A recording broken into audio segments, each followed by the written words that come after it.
haligi yo'q, dunyo miqyosida hozir 12 tadan ortiq davlatga kirib bordi. O'zining xizmati yo'q, xususiyati yo'q, natijasi evaziga bo'ldi.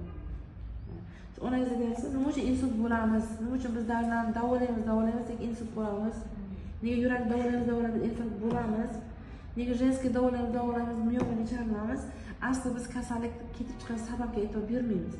Inson organizmi shunday mexanizmki, kirish bor, chiqish bor. Kirgan narsa o'zi chiqarib o'tadi. Shu chiqarish yo'llarida bitiq bor. Biz kirgizyapmiz, chiqish vaqtiga chiqib keta olmayapti. Havo bilan kiryapti, suvimiz bilan kiryapti, yegan-ichganimiz bilan kiryapti. Shunday holatda dori bilan kirgizyapmiz. O'sha uchun dorilarga e'tiboringizni poboshi juda katta. Yo'nalishga bir yo'nalish ta'sir qiladi, lekin nojo'ya ta'sir degan narsa bo'lyapti. Endi hozirgi kunda qiladigan ishimiz tabiatda nima bor? Biz bilamizmi? Shifobaxsh o'smaga borligini bilamiz. Kitoblarda o'qiymiz, lekin qani ular? Qayerdan olamiz, qancha vaqt yeymiz degan narsa bor. Mana shu joyda bizga yordamga chiqqan narsa nana bazanlar. Bu bazanlar ustida 48 ta olim ishlaydi. Bitta ikkita professor emas, 48 ta olim mana shu 10 yillik ilmini, tajribasini shunga joylashtirib bergan. U nimadan tashkil topgan? Qarang.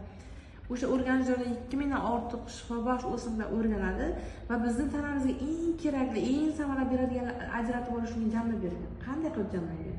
Bu o'zidan jamlanmaydi. Bu kuchli konsentratlar, bunga texnologiya kerak bo'ladi. Mana Germaniyada nanotexnologiyasini olib kelib, shu narsani ichiga jamlashtirib berilgan. Hozirgi kunda eng o'sha dolzarb masala bo'lgan yurak qon tomir tizimi kasalliklari, asab tizimi kasalliklari tizimga e'tibor beramiz. Siydik ayirish organlaridagi, nafas organlarimizdagi, ovqat hazm qilish sistemamizda bu diagnoz tanlamaydi, organ tanlamaydi. Iste'mol qildingizmi sizdan so'ramaydi. O'zi asl sababni topib, uni bartaraf qilishga harakat qiladi. Xuddi bu kirish chiqish bor deganda, hech qachon yegan noningizni chiqarmaysiz, yegan mevangizni chiqarmaysiz. Organizm keraksan oladi, adxotini chiqaradimi? Bu xuddi adxotsiz kirib, adxot chiqib ketadi. Yillar davomida yig'ilgan narsani tanadan chiqarib tashladi. Mana perfekta lukis bu o'sha 189 ga o'simlikni tanaga tozalovchi xususiyati joylashtirilgan. Iste'mol qilgan paytimizda yoshi qaridan birinchi tanani tozalaydi. Qanday qilib? Birinchi qonni tozalaydi, qon tomir devorlarini tozalaydi, limfa o'tkazuvchilar uzvlarni tozalab beradi, organlarning to'qimalari, hujayra darajasini tozalab beradi. Xo'sh, tozaladi, endi qanday chiqib ketadi u? Biz tanaga chiqarish uchun suv berishimiz kerak. Chunki bizning tanamiz 70% suvdan iborat. Buni iste'mol qilgan paytimizda tanadagi suv o'sha adxotlar chiqqan so'ng yo'liga bo'lib tashlaydi. Qaysidir peshob bilan chiqib ketadi, qaysi axlat bilan, qaysi teri orqali, ajramalar orqali yoki o'sha nafas yo'limizdagi balg'amlar orqali tanadan chiqartirmay qo'ymaydi.